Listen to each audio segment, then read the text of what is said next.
Part 8 of Beyond Good and Evil is titled Peoples and Fatherlands. It runs about 25 pages from sections 240 to 256. Nietzsche opens and closes this part with observations on Wagner and his music. In between, he discusses the characteristics of Europeans, Germans, Jews, the English, and the French. He begins by reminiscing about Wagner's music, its strengths and weaknesses. In it there is something German in the best and worst senses of the word, both young and old, elegant and barbarous. Like Wagner's music, the German spirit is of the past and of the future, but has no present. Nietzsche's remarks on Europeans include a dialogue about whether Bismarck is a great leader for forcing political greatness on the reluctant German peoples.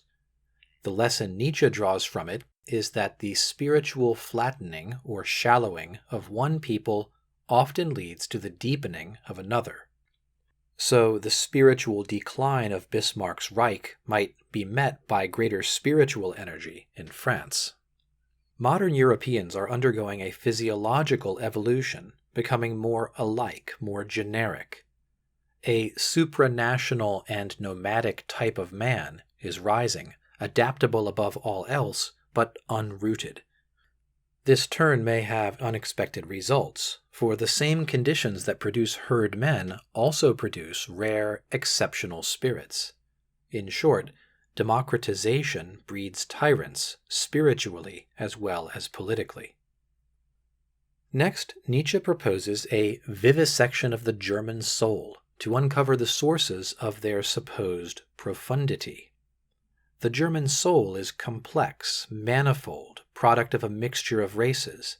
It is full of spiritual caverns, hideouts, and dungeons. It is not quite right to say the German is, rather he develops. He is full of puzzles and contradictions. Hegel saw this.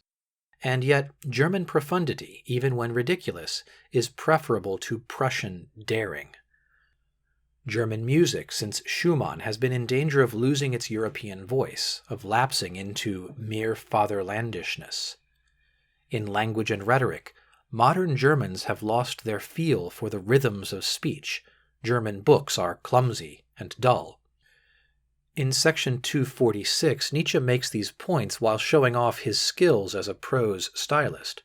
Kaufmann notes the difficulties of translating him here. Perhaps surprisingly, Nietzsche tells us that the only Germans who know how to speak with attention to language and rhythm are the preachers. It is worth remembering that Nietzsche's father was a Lutheran pastor who died when he was 4 years old. The real masterpiece of German prose is Luther's translation of the Bible. It seems that in both music and linguistic style, modern Germans are in a long decline.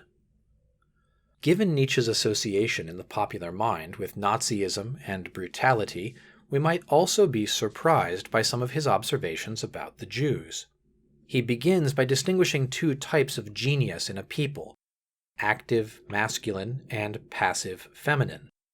The former we associate with virility, the latter with pregnancy and its problems. Nietzsche puts the French and the ancient Greeks in the feminine, bringing forth group.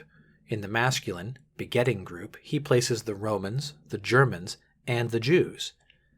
This is an unusual inversion of his time's scholarship, which held the Greeks to be creative and active, and of popular prejudice, which held the Jews to be passive and culturally parasitical.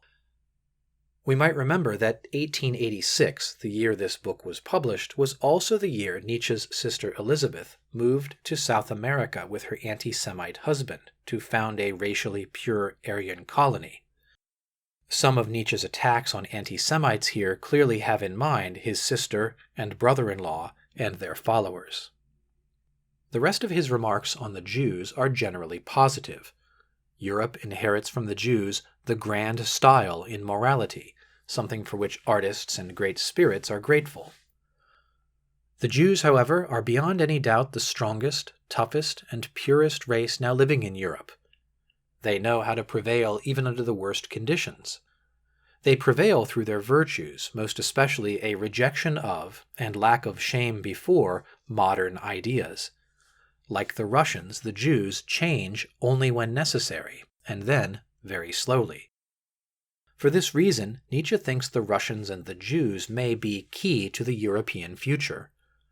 Modern European nations are artificial and unreal. He suggests expelling the anti-Semites and integrating and accommodating the Jews for the good of Germany and of Europe. At the end of section 251, he announces what he calls the European problem, the cultivation of a new caste that will rule Europe. Nietzsche then briefly considers the national characters of the English and the French. The English are a non-philosophical people, lacking spiritual profundity. The German spirit fights against English mechanistic doltification. The German word is Weltvertölpelung, literally world duping. This shallowness explains why the English cling to Christianity. They have not yet outgrown it. Nietzsche also disdains the domination of English midwit ideas, naming specifically Darwin, Mill, and Spencer. And he points out a crucial methodological difference. The empirical habit of poring over collections of small facts looking for patterns is ill-suited to spirits of a high type that soar on their own paths. Most modern ideas are of English origin, and this is a trend the German spirit fights.